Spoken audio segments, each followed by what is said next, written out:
How do you, as a financial advisor, sell to doctors? This is a burning topic. Of the hundreds of educational videos I've created for financial advisors, the single most viewed video of all times addresses this very topic. Why the attraction? Well, it's because if you as a financial advisor take a campaign that works well with business owners and put that marketing message in front of doctors, chances are good that you will get disappointing outcomes. Today, you will learn why this is the case. You'll take away some principles to help you attract, engage, and serve doctor clients more effectively. And stay to the end because I'll offer you the one thing that you can do starting today to set the wheels in motion. Welcome to the Engaging Doctors podcast. If you are a financial advisor who wants to accelerate your business growth by working with more doctor clients, you are in the right place. I'm Dr. Vicki Rackner, your host. I'm a retired surgeon who has spent the past 15 years helping financial advisors crack the physician code and reach doctors who want and need their help. Please subscribe so that you're notified when new tips come out. So let's dive in. In the US, we drive on the right side of the road. But if you've done any traveling, you know that many countries do the opposite, driving on the left side of the road. We call it the wrong side. Now, imagine booking a trip to England to catch a Taylor Swift concert. You rent a car at the airport and hop in to drive to your hotel. What would happen if you drove on the right side of the road? Well, you would get disastrous results. You're almost certain to cause an accident that could harm yourself or others. For you, marketing to business-minded prospects, whom I will call suits, is like driving on the right side of the road. You know how to safely get to your business results. However, when you market to doctors, whom I'll call white coats, it's like navigating in a country that drives on the left side of the road. Unless you know the local traffic laws and you can read the local signs, chances are good that you will not arrive at your destination safely. When that happens, many financial advisors tell stories like, oh, well, you just can't reach doctors. Actually, that is not the case at all. They just don't know what they don't know. Once you join the high-performing financial advisors who understand that selling to doctors follows different rules and master them, you'll get great results. Further, the fact that other financial advisors don't learn the new rules of the marketing road, if you will, now help you. Well, let's talk about rules. Why specifically do different groups of people have different rules? And there's always a reason. Let's look at why some countries drive on the right and others drive on the left. In the Middle Ages, horse riders and cart drivers rode left-handed because they wanted their right hands free to grab their swords in case of an attack. This led to left-handed driving. But left-handed Napoleon was more comfortable driving on the right side. Then he convinced France and much of the European continent to stay to the right of the roadway. But the Brits stuck to the left. And many of the countries that drive on the left today were once part of the British Empire. Well, what about suits and white coats? Why do you build business relationships differently with suits than with white coats? It's because the rules in the land of business are different than in the land of medicine. Now, everybody, both suits and white coats, wants to be successful. However, success is measured differently in these two different worlds. In the world of business, profit is the ultimate measure of success. I delight when I meet with my financial advisor clients whom I coach, and they tell me that their revenue increased 30%. We celebrate. If an orthopedic surgeon walked into the surgeon's lounge and said, oh, it's been a great year, profits are up by 30%, this surgeon might be referred to a psychiatrist. This is not how white coats think and measure success. White coats measure success by our impact. We made a difference in these numbers of patient lives. We helped improve the clinical outcomes of these patients in these measurable ways. Further, white coats are guided by ethical principles. Our ethics hold that the care a patient is offered should not be influenced by the patient's ability to pay. This means that boomer physicians like myself were taught to simply not talk about money. In fact, for many doctors, money is the ultimate taboo topic. I remember being at a destination restaurant in Europe, and as the woman, I was given a menu without prices, even though I was picking up the tab. I thought to myself, this is what it's like practicing medicine. When I was a practicing physician, I treated a patient who literally died of embarrassment. She was too embarrassed to talk about the taboo topic of blood in her stool. When the doctor didn't bring the topic up, she didn't offer. And by the time the colon cancer that was causing the bleeding was diagnosed, it was too late to save her. There are many consequences when doctors don't feel comfortable talking about money. Now, if you were selling dog training or furniture, a doctor's relationship with money might not be that much of an issue. However, your core value promise is about money. It's about building wealth. Now, please don't be discouraged. Doctors want and need your help. There are about 1 million practicing physicians and 200,000 practicing dentists in the U.S. And according to the U.S. Department of Labor Statistics, 20 out of the top 20 earners in the U.S. call themselves doctor. However, as a group, doctors have a hard time translating their high incomes into wealth. In fact, even before the COVID pandemic, about half of doctors reported that they were behind in retirement planning. Only half of doctors were working with professional financial advisors, and not surprisingly, those who worked with professionals were more likely to be on track for retirement. So, how do you shift from one perspective, marketing to suits, and drive on the different metaphorical side and market to doctors? Well, here is my number one tip. Do a B2D swap. Conducting business with doctors follows neither the B2B nor B2C model. It's its own thing I call the B2D blueprint. Doing a B2D swap is like shifting your driving habits when you're in England. Here's how you do it. You mirror doctors' behaviors. So think of the last time you or someone you love had a health challenge. Imagine sitting on the exam table in your gown that leaves your backside exposed. You might worry, do I have cancer? Is this serious? Will I make it, or is this it? Then the doctor walks in and sits in front of you. Your energy shifts. You think, I'm not alone. This person has dealt with this before. I'm in good hands. Now, imagine that you and this doctor switch places. Now you are the wealth doctor in the white coat. Your doctor prospect is in the exam gown. Many doctors who consider their financial futures have the same apprehensions and discomfort that you have when there's a health scare. This is the B2D swap. Some of my financial advisor clients even go out and purchase a white coat to drive this point home. The B2D swap is helpful in all phases of marketing and in relationship building. Are you wondering about the best way to engage new doctor prospects who don't know you exist? Well, think about how you found your last doctor to treat yourself or a family member. My guess is that you went to somebody you trusted and asked for a recommendation. That's exactly what doctors do. That's how I found my first financial advisor. Your goal is to become the go-to guy or go-to gal among targeted groups of doctors who network together and share resources.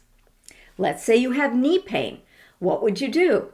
I bet you hop online and identify DIY interventions. Well, doctors also go online searching for solutions to the sources of their financial pain. Now, imagine a doctor told you exactly what words they put in the search bar. You could then include these words in your own marketing materials and be found in doctors' searches. You can create more compelling marketing copy by listening to doctors' words. Then use them in the copy. Doctor, have you ever wondered? Well, let's say your knee pain is bad enough that you make an appointment with your orthopedic surgeon. Imagine sitting down on the exam table and the surgeon saying, I see you're here for knee pain. Let me tell you all about the new great mechanical knee I'm implanting in all of my patients. You would think, wait a minute. This doctor hasn't even asked me any questions. He hasn't examined my knee. How does he even know I need a knee replacement? Unfortunately, I've seen financial advisors launch into their wealth building methods before they learn anything about what the prospect needs and how they experience their pain. As you plan discovery calls, be guided by the flow of a clinical encounter with your doctor. Think of the questions your doctor asks you in the interview. Where does it hurt? What have you done to alleviate the pain? What makes the pain better and what makes it worse? On a scale of 1 to 10, how severe is the pain? How does the pain impact your life? Are there things that you've given up doing that you want to do again? Now you can ask similar questions to your doctor prospects in financial pain. Where does it hurt? Maybe they tell you, I want to move up retirement, so I invested in a speculative venture to get big gains, and I lost it all. Okay, so the B2D Swap is a new way to see the many parallels between your job as a wealth strategist and a doctor's job. Now, we all know that doctors want to work with financial advisors they know, like, and trust. Our brains are wired with a special cell called a mirror neuron. So the words, I like you, really means I'm like you. I see part of myself reflected in you. Now, here's the great news. The job that you do is very much like the job a doctor does.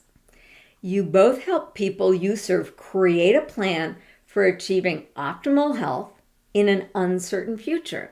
You optimize fiscal health, doctors optimize physical health. You and doctors face the same challenges. The stakes are high for the people they serve. There are many choices. There are no right answers at the back of the book. However, there are choices that are right for each individual. Suits, business-minded people, are comfortable with financial decision making. They deal with business choices on a day-to-day basis. On the other hand, they might be very uncomfortable and emotional when they face health challenges. Medical decisions are outside of the usual day-to-day experience. Think about how you behaved the last time you or someone you love had a health challenge. My guess is that you were not at your best, and you may have made choices that don't make great sense as you look best. Well, white coats are comfortable with medical decision making. This is part of their day-to-day life. They know the medical literature and they can tell you the 5-year survival statistics with different treatment options. They fully engage their prefrontal cortex, their thinking brains. The reason that doctors don't treat themselves or the people that they love is that emotion can cloud judgment. However, when it comes to managing their money, most white coats behave more like their patients. We physicians are not taught how to build wealth. It's actually a little embarrassing to be so smart and know so little about money. We fear possible consequences of making bad choices, like outliving our money and needing to move in with our children. Further, white coats have trust issues because there are so many financial predators out there targeting doctors. Bernie Madoff's clients included doctors. So, How can you make it easier for the doctors who want and need your help? Create a sense of safety. For example, master the fine art of using medical metaphors. That way, doctors move from a topic that are innately emotional, like how to manage money, to a topic that feels safe, how to manage health. So let's say a doctor asks you, how safe is this investment? You could say, Doctor, when your patients ask you about their probable outcome of your treatment, you'd love to say, oh, I promise that you'll be pain-free. In a similar way, I would love to promise that you will see remarkable returns. I can't make that promise for the same reason you can't. There are factors outside of our control. However, if we look at the data, the benefits of this strategy far outweigh the risk. Doctors will think, okay, I got that. Always ask yourself, how can I conduct myself more like a doctor? You most likely have a privacy policy. Doctors have one too. Every time you see a doctor, you sign a HIPAA form. Why not create a FIPPA form that describes your financial privacy policy in terms that feel familiar to doctors? Having a hard time inspiring doctors to get documents to you? Go online and purchase a prescription pad, then send doctors a written prescription. Get your 1031 exchange form to me. They'll laugh, but there's a magical power in prescription pads. And by the way, you don't need to be a doctor to purchase prescription pads online. To work with more doctors, gain a deeper insight about what wealth means to them, what they want, and why they want it. These things are different for different groups of doctors. Employed physicians have different financial concerns than physicians who have an ownership stake in the practice. Boomers behave differently than millennials. For example, right now we're seeing an epidemic of burnout among physicians. When burned out physicians were asked, what would you need to turn around burnout? The number one response was more money. Most doctors think, to get more money, I need to see more patients, but I'm already exhausted. There's no way out. And you can help doctors find a way out of this. So instead of beginning a conversation with doctors' current retirement planning, you might want to ask a doctor, hey, how are you doing? What's your plan to turn things around? To build relationships with physician clients, understand what's important to them and what they really want. Say to a doctor, let's think of wealth as the freedom to do what you want to do when you want to do it. What is it that you really want? Embrace the B2D Swap. Reframe the way you talk about money and about the value that you deliver. Meet your doctor prospects where they are. What concerns do they have? What conversations are they having? Then you join those conversations. Well, what can you do today to help you sell to more doctors? Begin by gaining a deeper understanding about doctors and their relationship with money. Follow the links below to get free digital copy of my books, The Myth of the Rich Doctor and the 9 Money Mistakes That Doctors Make. These books are well loved by doctors. Take away insights about doctors and their relationship with money I uncovered by interviewing hundreds of doctors. Notice how I use medical metaphors. Notice what you like about the way I'm using language and incorporate that into your conversation with doctors. Please leave comments to share what's working for you. Well, thank you for your time and your attention. If you found value in this content, please like this video. Subscribe so that you're notified when new videos are released. This is the right place and the right time to mine the treasures in the medical market. Stay tuned and I will show you how. In our next episode, I will lay out the 10 laws of physician engagement. This is a more granular description of the difference between marketing to suits and marketing to white coats. Mastering the 10 laws puts you in a better position to acquire more doctor clients. So don't miss it. I'll see you then.